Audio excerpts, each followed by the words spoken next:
मला जेव्हा मंत्रालयातून फोन आला की सुदेश तुला हे पारितोषिक देण्यात येत आहे, तुला निवडलं आहे, तर मला 2 मिनटं मला कळे ना की नक्की काय फोन आहे.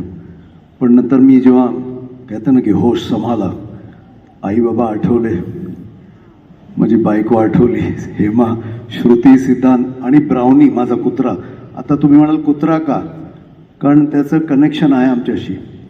कधी कधी माझे गुडघे वगैरे जास्त उड्या मारल्यानंतर दुखतात, तर त्याच्या आदल्या दिवसापासून त्याचे पाय खराब होतात. कधी कधी डोळ्यांना माझ्या त्रास होतो बायकोच्या, तर त्याला दिसणं बंद होतं. तर तो आमच्या फॅमिलीचा मेंबर आहे.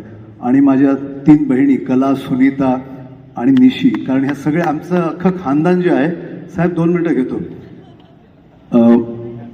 मी अगर चित्रकार आहे, जसं तुम्ही पाहिलं. माझ्या 2 बहिणी पेंटिंग करतात. एक क्लासिकल गायिका आहे आणि आई गायिका होती सुमन भोसले. दुर्गाबाई शिरोडकर आग्रा घराण्याच्या अजमत हुसेन खान साहेबच्या शिष्या माझी आजी. तर एनिवे मी पेंटरच होणार होतो आणि मी फार लाजाळू आणि एकदम म्हणजे बोलणारा म्हणा. अचानक हे कसे आवाज यायला लागले मला कळेना. आणि पहिला जो आवाज ज्याने मला आकर्षित केलं तो होता, रंग दिए मुस्तकिल कितना नाजुक है दिल ये न जाना हाय हाय.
नमस्कार.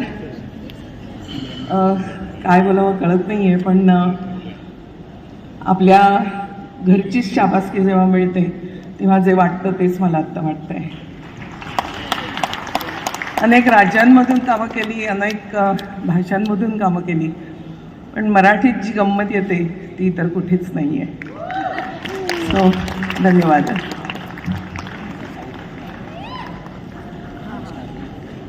रोहिणीताई खूप खूप अभिनंदन आणि धन्यवाद.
नाही म्हणण्यापेक्षा कठीण आहे.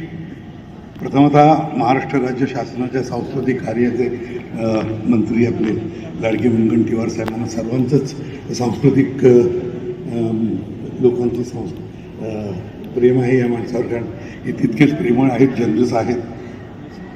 महाराष्ट्र राज्यसुद्धा आणि इतर क्षेत्रातले काही वडील आहेत, काही बरोबरीचे आहेत, पण तितकेच ग्रेट आहेत सगळे.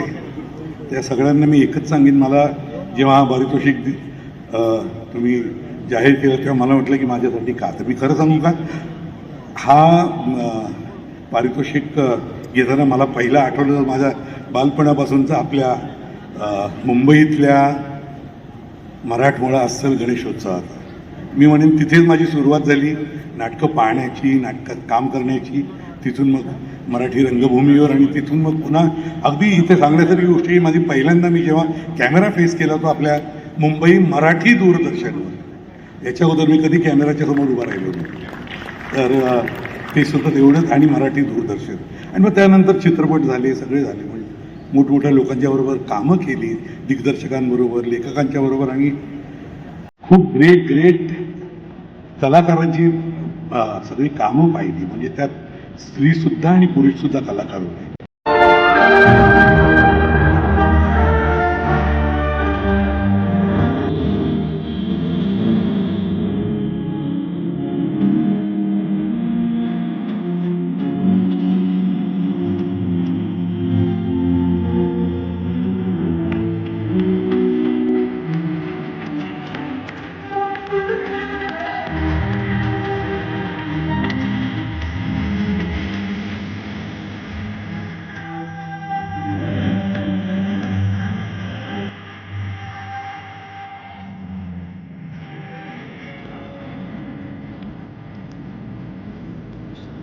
एन चंद्राजी, आपलं मनपूर्वक अभिनंदन आणि खूप खूप आभार.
कल्चरल मिनिस्टर त्यांना खूप खूप आभारी आहे मी. थँक्यू. जय महाराष्ट्र.